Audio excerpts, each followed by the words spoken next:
আমাদের চাটখিলের অনেক লোক রাজনীতির সাথে যারা সম্পৃক্ত, বিএনপি করে, জামাত করে বা ইসলামী আন্দোলন করে, মূলত আওয়ামী লীগের বাইরে রাজনীতি করে, এরকম অনেক লোক আসামি হয়েছে।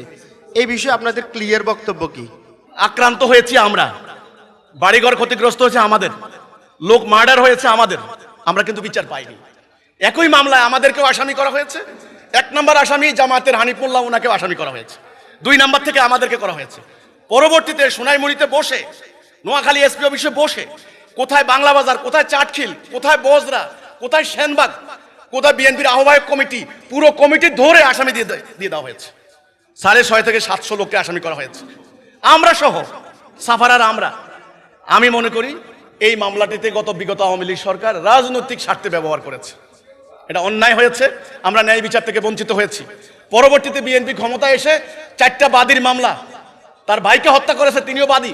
4টা বাদীর মামলা বিশেষ বিবেচনায়, এই যে আসিফ নজরুল ঢাকা বিশ্ববিদ্যালয়, উনি যখন আইন উপদেষ্টা ছিলেন, ওনার নির্দেশে এখানে 4টা মামলাকে প্রত্যাহার করা হলো। এই যে প্রত্যাহার করা হলো, এখনো একটা মামলা আছে সরকার বাদী 326, যেটা এই যে প্রত্যাহার করা হলো, তাহলে কি এখানে হত্যাকাণ্ড হয় নাই? মানুষ জবাই হয় নাই? এই বিচার কি হবে না? এই ব্যাপারে আমার বক্তব্য হচ্ছে, গত মামলাটি আওয়ামী লীগ পরিকল্পিতভাবে রাজনৈতিক উদ্দেশ্যে এটা ব্যবহার করেছে। আমরা এটাকে নিন্দা জানাই, আমরা প্রতিবাদ জানাই, আমরা দুঃখিত। আমরাও হয়রানি শিকার হয়েছি। বিএনপি জামায়াতের কোনো লোক যদি আমাদের এই মামলা হয়রানি শিকার হয়ে থাকেন, তাহলে আমাদের কিছু করার নাই, আমরা দুঃখিত আসলে। কারণ আমরা ওনাদেরকে মামলা দেই নাই, ওনাদেরকে পরিকল্পিতভাবে ওরা দিয়েছে রাজনৈতিক হয়রানির জন্য।